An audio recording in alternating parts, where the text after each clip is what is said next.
buenos días.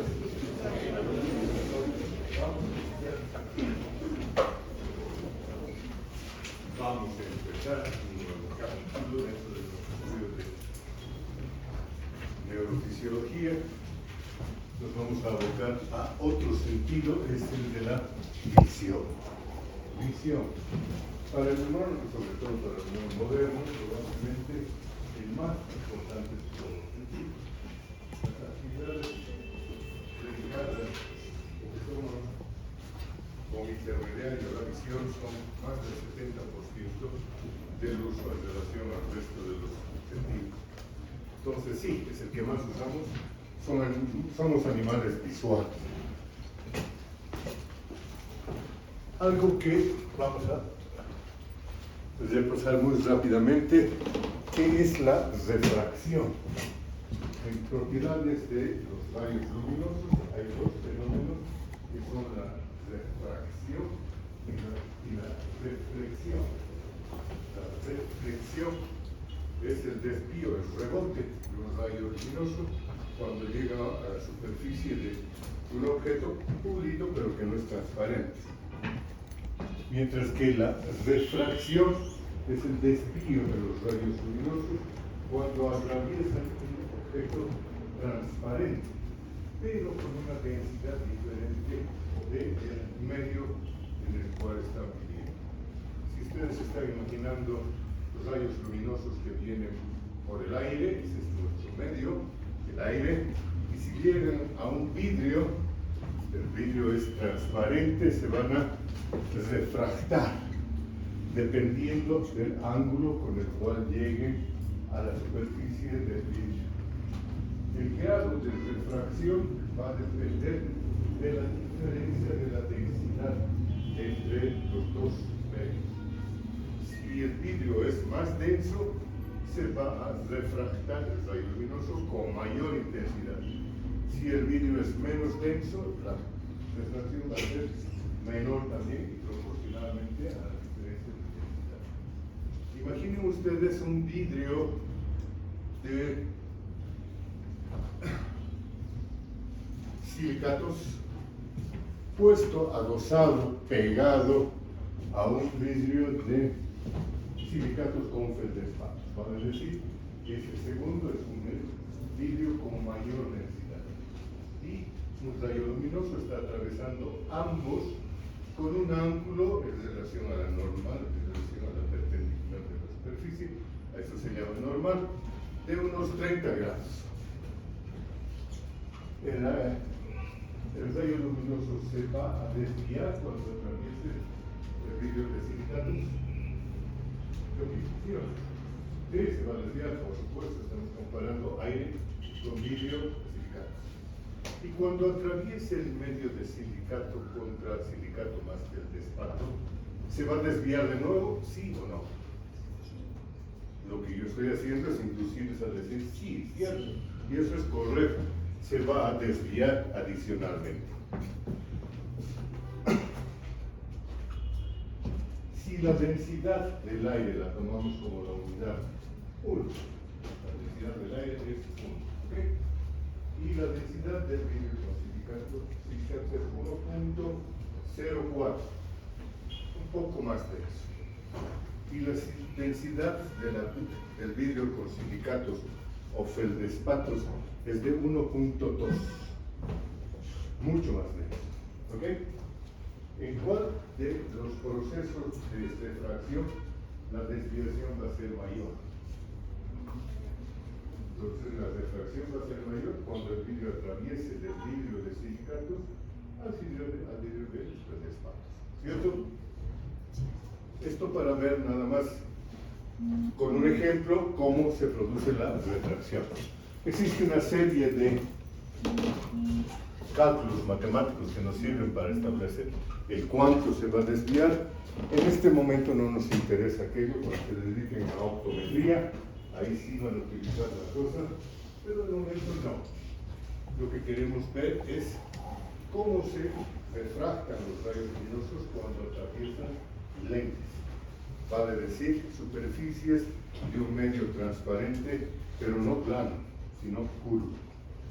Fíjense, acá hemos puesto una lente. ¿Cómo la llamarían a esa lente? En función de su curvatura sería una biconvexa.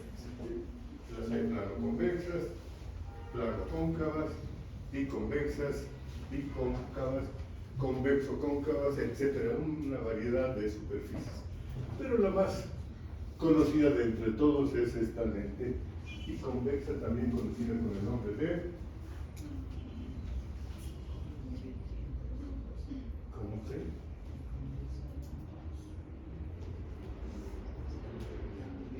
Aguanten. Tiene uno. Y las usamos corrientemente. ¿Qué se llama? Lupas se llama. Son las lupas. Fíjense que estamos poniendo una serie de posiciones de un objeto frente a esa lupa. Para que nos orientemos de la posición, fíjense que en el eje de la lupa, este eje, en el punto de mayor grosor de la lupa, estamos superponiendo dos puntos. Uno, que es el centro de curvatura. Centro de curvatura, ¿qué representa el centro de curvatura? La distancia que hay entre el eje de rotación de la cara de la lente, de la lupa. Vale decir, si ponemos acá un compás, la punta de un compás y estiramos la rama hasta este punto, vamos a dibujar la curvatura de la cara contraria de la lente o de la lupa. Por lo tanto, esta lente tiene dos centros de curvatura. Uno por la curvatura de cada una de sus caras. ¿Está claro? Sí, a mí no me parece claro. Pero bueno, si ustedes lo entienden, fabuloso. Fíjense que entre la lente y el centro de curvatura hay otro punto que llamamos el foco. El foco es una dimensión arbitraria que dice la mitad de la distancia entre el centro de curvatura y el eje de la lupa. ¿Ok? ¿Cuántos focos va a tener esta lente biconvexa? Dos. Si las dos caras de la lupa tienen la misma curvatura, la distancia del centro de curvatura de un lado va a ser exactamente la misma que la distancia del centro de curvatura del otro lado. Y por otro lado, el foco va a ser exactamente el mismo, la misma distancia a ambos lados, ¿cierto?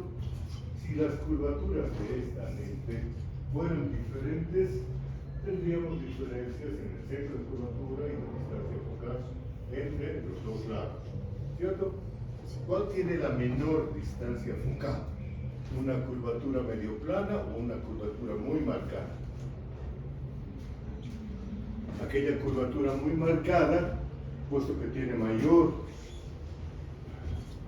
ángulo de curvatura, va a tener menor centro de curvatura y por lo tanto su distancia focal va a ser menor que la otra, que es medio plana. ¿Estamos claros? Bien. Ahora pongamos un objeto cualquiera. Fíjense ustedes, hemos puesto un objeto, una flechita. Esa flechita se va a proyectar cuando le llegue la luz por detrás sobre esa lente. Y fíjense que lo que va a pasar con esa flechita como objeto va a ser diferente en función de la distancia que tiene con el centro de curvatura. Y eso se llama leyes de la formación de imágenes. El primer caso de las leyes de la formación de imágenes es cuando el objeto, en este caso la flechita, está en el infinito. El infinito es una distancia muy grande, como por ejemplo podría ser la luz que está viniendo del sol, cuando está naciendo del sol. Es infinito en términos de hora. ¿Qué va a pasar con esos rayos luminosos cuando atraviesen la lente? ¿Qué va a pasar? No va a haber imagen, va a haber imagen. ¿Qué opinan? Va a haber una imagen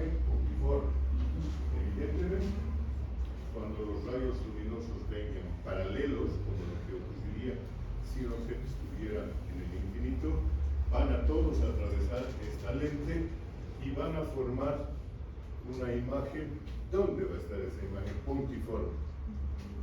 En el foco. ¿Ok? ¿Cómo aprovechamos esa ley de la formación de imágenes? Siempre que estamos haciendo acá, pues tenemos lupas a la mano, vamos a hacer lo mismo.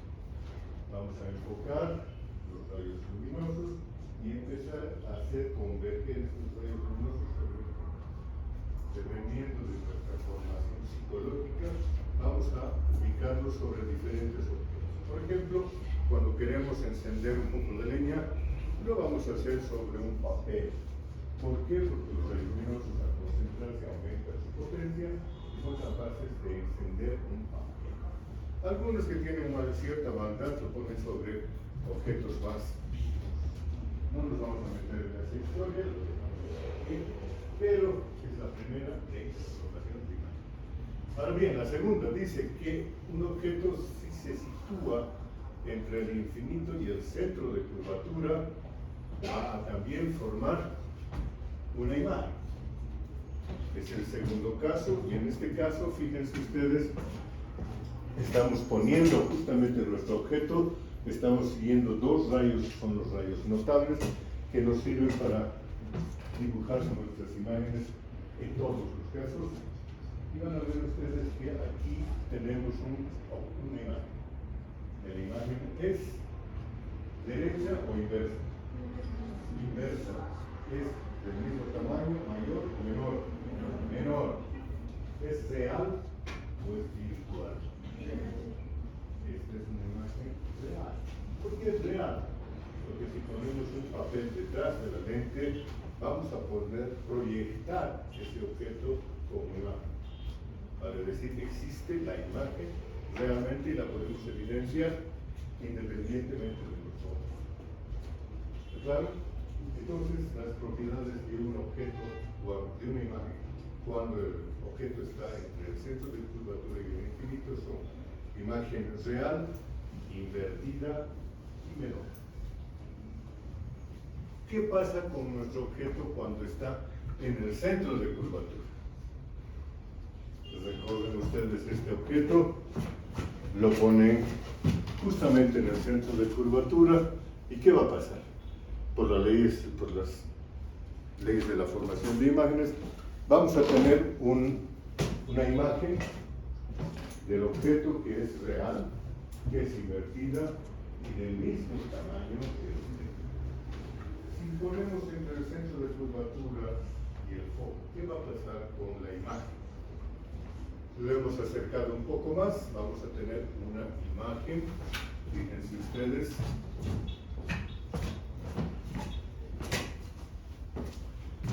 nuestro objeto está aquí a la mitad, supongamos, entre el centro de curvatura y el foco.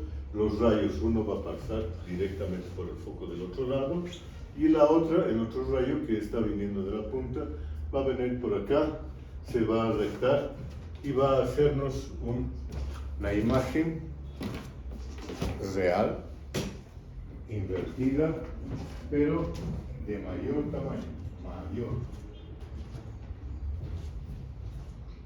¿Qué pasa si un objeto se coloca en el foco? En el foco de esta lente. Los rayos, cuando se atraviesen la lente, van a salir todos paralelos. Vale decir, no va a haber imagen. Al ser todos paralelos, entonces no hay imagen. ¿Qué pasa si si el objeto lo ponemos entre el foco y la superficie de la lente?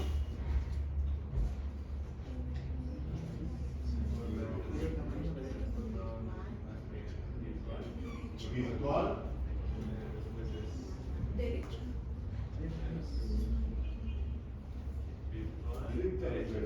Derecha y mayor. Correcto, muy bien. Cuando el objeto está entre el foco y la superficie de la lente, se forma una imagen que está derecha, del mismo lado del objeto, que es de mayor tamaño, pero no es real, es virtual. ¿Qué significa esto? Que si proyectamos esta imagen sobre una hoja de papel, no se forma imagen. Solo se forma imagen si ponemos al otro lado otra lente, como por ejemplo un globo ocular, que esté proyectando esos rayos. ¿De acuerdo?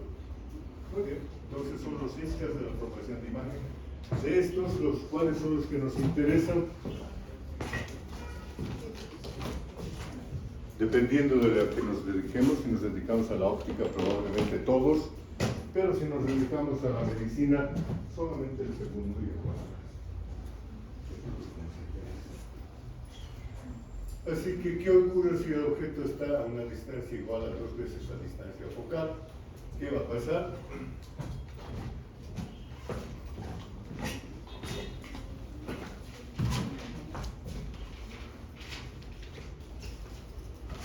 De acuerdo a la curvatura de la lente, vamos a hablar de un diferente poder dióptrico. Mientras más curvada la lente, mayor poder dióptrico, mayor capacidad entonces de amplificar una imagen en lo que a nosotros nos interesa. ¿Cómo se calculan las dioptrías?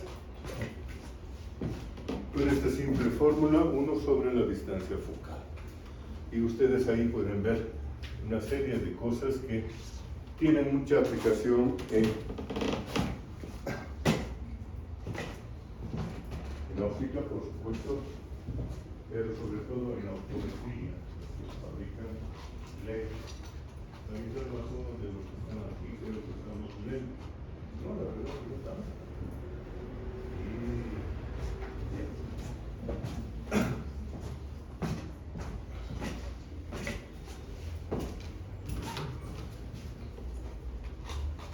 Estructura del ojo humano, fíjense ustedes, bajamos a la anatomía pura y simple.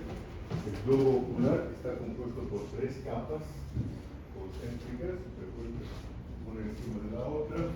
La más externa es la esclerótica, que en la porción anterior se diferencia de una capa transparente con un radio de curvatura mucho menor, que nos llamamos la córnea, ¿cierto? La esclerótica es compacta, no es transparente, es opaca, pero la córnea es transparente y permite el paso de la luz.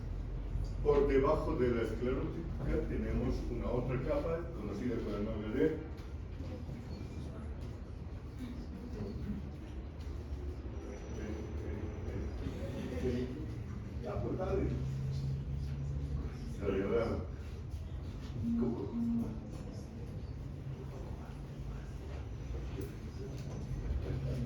coroides, sí, evidentemente. La coroides también, en otras escleróticas, está dividida en 2 partes. Una, la coroides propiamente dicha, vascular, mientras que por delante están los procesos ciliares. De estos procesos ciliares que les tenemos ahí amplificados monstruosamente en el cuadro inferior izquierdo, vamos a ver que existen varios de estos procesos ciliares.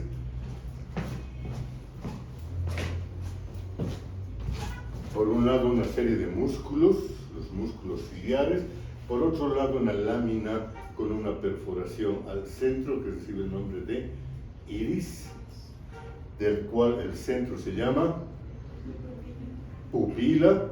Por detrás tenemos una serie de... Wow, está bien, gracias. Muy amable.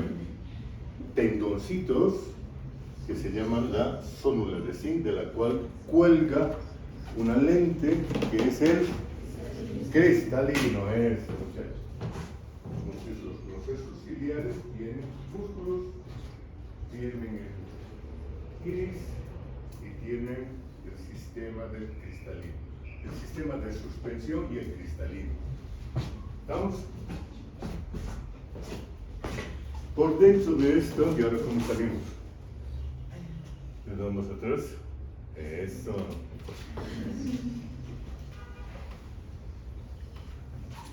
Es un detalle de la diferenciación de la coroides hacia adelante. No vamos a hacer demasiado hincapié en esto. ¿Dónde está? lo que está por dentro de eso.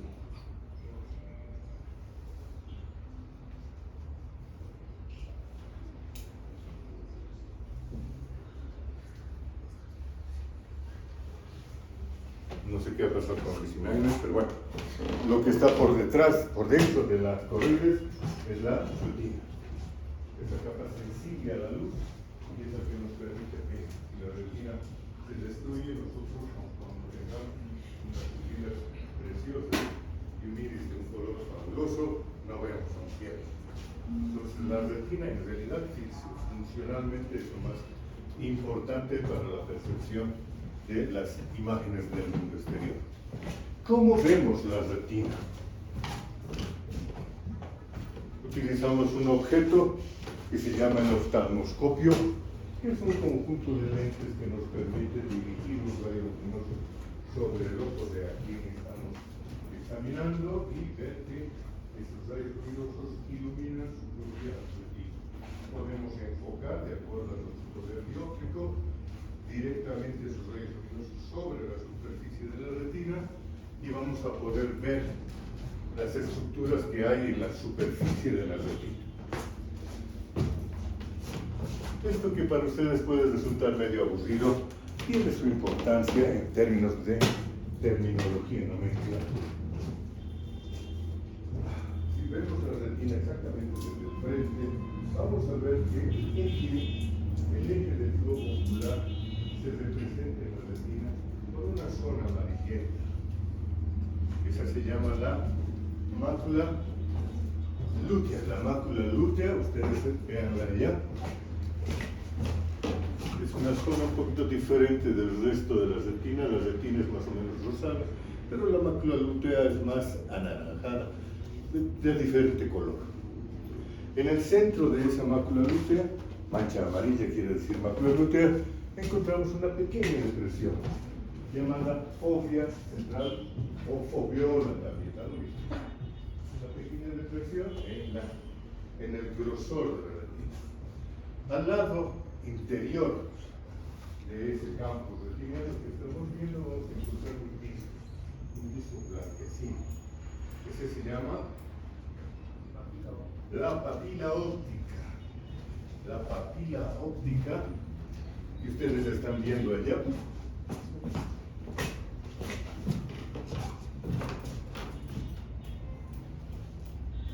De la que, además del color medio blanquecino redondeado, están emergiendo vasos sanguíneos. ¿Cuáles son los vasos sanguíneos? Ustedes van a ver más luego. Esto para destacar algo de la posición de la papila óptica. Fíjense que hemos dibujado el eje anteroposterior del globo ocular y hemos superpuesto la posición de la papila. La papila óptica está hacia adentro o hacia afuera del campo retiniano. Está hacia adentro. Este es un detalle que nos puede pasar como banal, pero que no es banal, tiene su importancia cuando estamos reconociendo imágenes para saber qué ojo se está alterando si es que hubiera alguna alteración. Ok. Hacemos de esto, pues vamos a la descripción del fondo de ojo. Ahí tenemos entonces los vasos sanguíneos. Los vasos sanguíneos son arterias o arteriolas y venas, vénulas que nos acompañan. Fíjense que hay 4 arterias dentro de la retina que se van a distribuir en 4 cuadrantes a partir del eje ocular. Hay 2 superiores, 2 inferiores, 2 mediales, vale decir que están yendo hacia la línea media. En este caso, ¿cuál es el lado de la línea media? ¿Su derecha o su izquierda? Línea media, ¿cuál es el lado de esa retina? ¿Su lado derecho o su lado izquierdo? El lado derecho, eso. Vamos a hacerlo democráticamente. ¿Quiénes votan por el lado derecho? Levanten la mano. Contabilizamos. 1, 2, 3, 4, 5, 6, 7, 8. No seas cobarde. Levanta la mano así. Yo creo que es la derecha. Eso. La mitad, digamos. Ahora bajen la mano. ¿Quiénes creen que es el lado izquierdo? Levanten la mano. Caramba, los de atrás creen que es el lado izquierdo y los de adelante que es el lado derecho. ¿Quién tiene la razón? Vamos atrás. Según esto, ¿cuál es el lado medial de este globo ocular? El que está acá, ¿no es cierto? Porque entre ojo y ojo, ¿qué habría? Una nariz, y ahí está la nariz, la estamos representando por esta invertida. Entonces, fíjense que hacia adentro, medialmente, está la papila óptica. Ahora volvemos a lo que yo les decía. En función de la posición de la papila óptica, ¿cuál es el lado de adentro, medial? ¿Quién había tenido razón? Los de atrás, ¿no ven? Lado izquierdo. Todos los que pensaron que era el lado derecho por una lógica estaban equivocados. La importancia de saber cuál es la relación de la papila óptica respecto al centro de curvatura, perdón, al centro de la retina o a la foveola central, fovea central.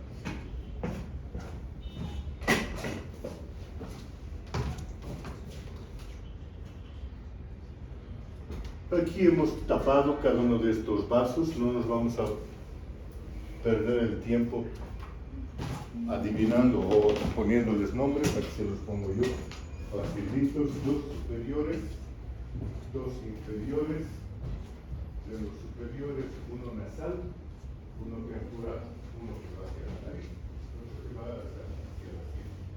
Entonces hay dos nasales, el superior y el inferior, y dos temporales, superior e inferior, son los campos retinianos.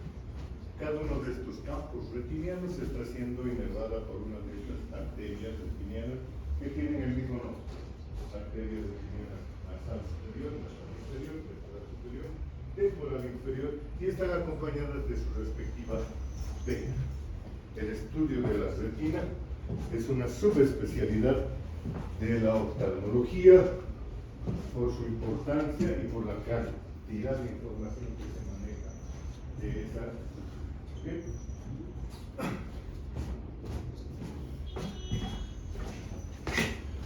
Si esto es temporal y esto es nasal, ¿qué ojo es este? Es el ojo izquierdo. Bien. Bravo.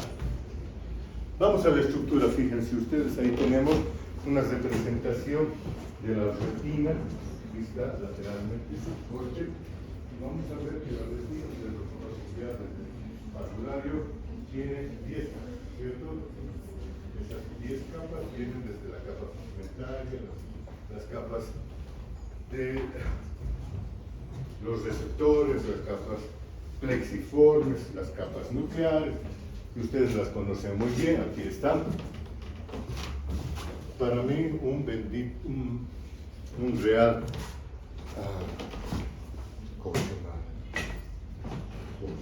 en español, una real pesadilla aprenderlas, enorme. Pero, ahí está, se las presento. Se han dado ustedes tiempo para esto, no por saltar bien. Se han dado tiempo para estudiarlas y aquí las tienen. ¡Tarán!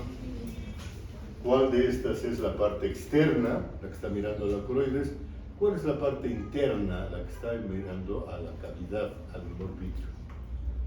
Lo de arriba, lo de abajo. Lo de abajo. Entonces empecemos con las láminas, ahí está. La primera. Está bien.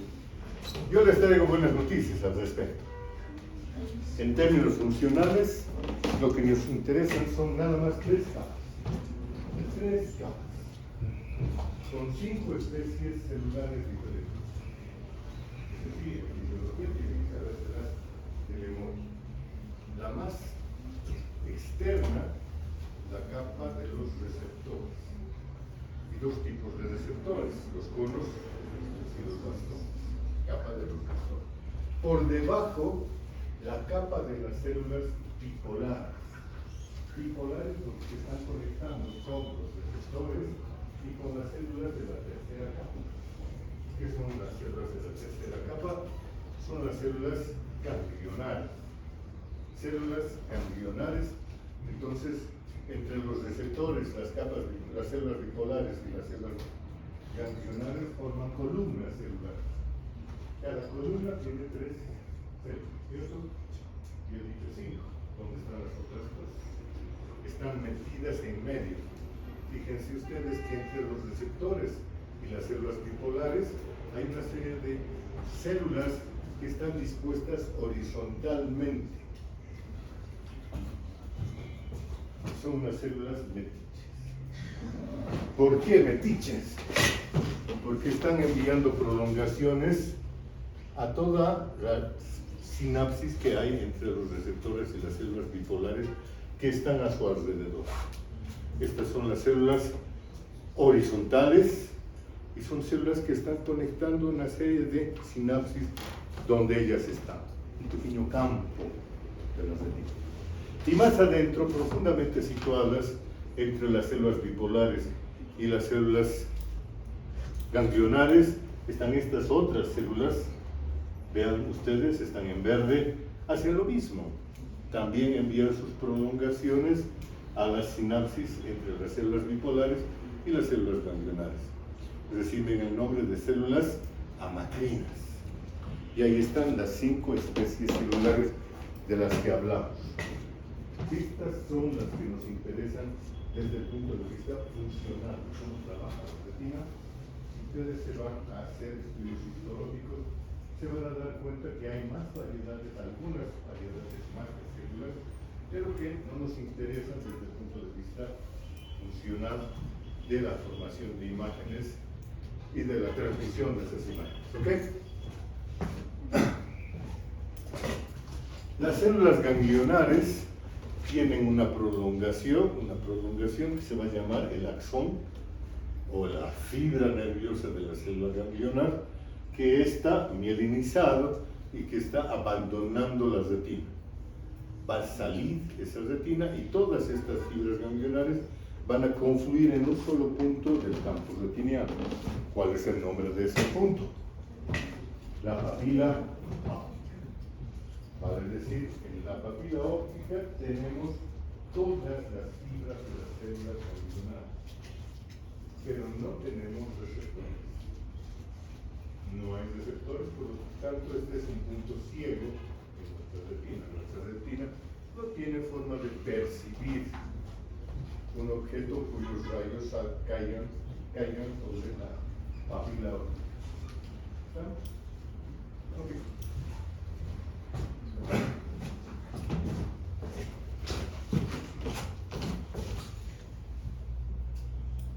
Aquí hay algunas representaciones.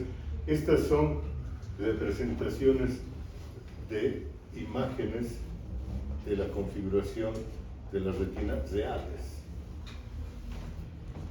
Fíjense qué belleza.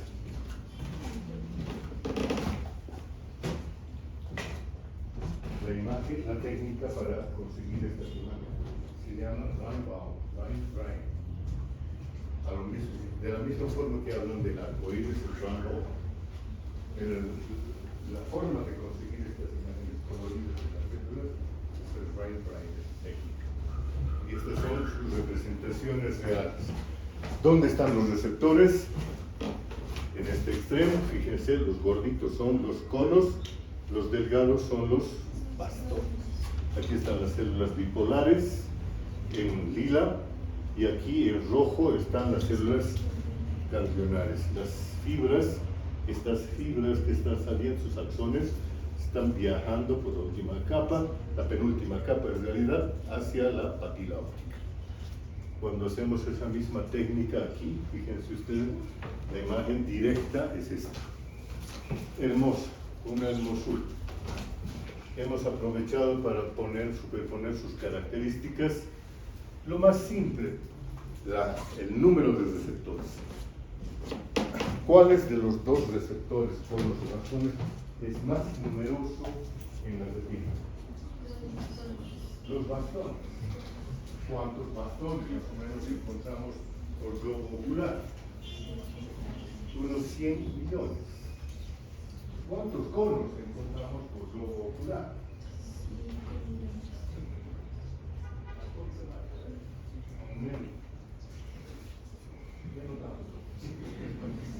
Como 5 millones de conos. La relación entonces de 100 a 5.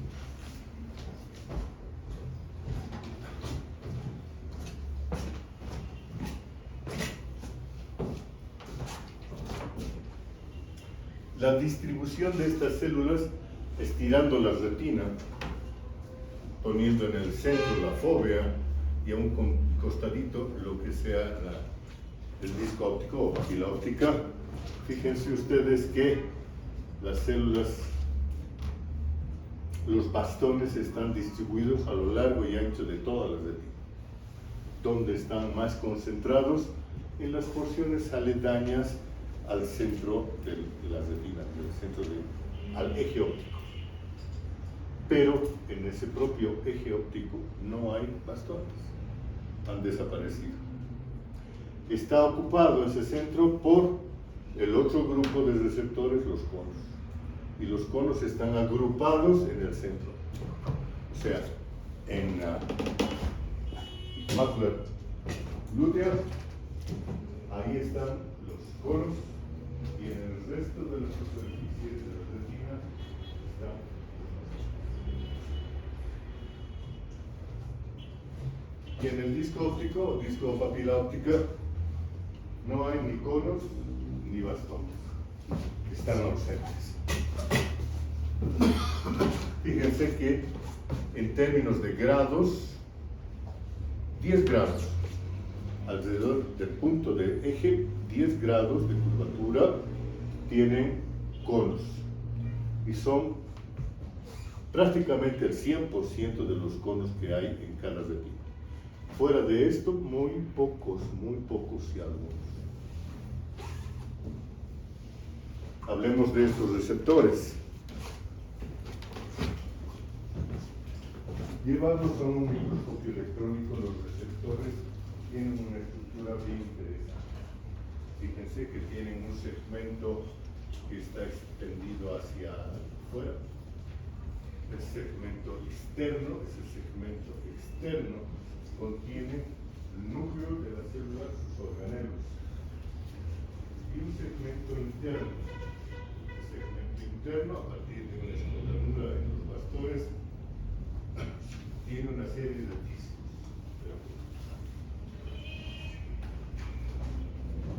En la superficie de estos discos vamos a encontrar las proteínas encargadas de percibir la luz. Ahí se las presento. Esta es la rhodopsina. Para los bastones. Para los conos no se llama rhodopsina, se llama conoxina. Y más propiamente colopsina, 3 variedades de conoxina. ¿Cómo están constituidas estas moléculas? Vamos a tener en algún lado algo.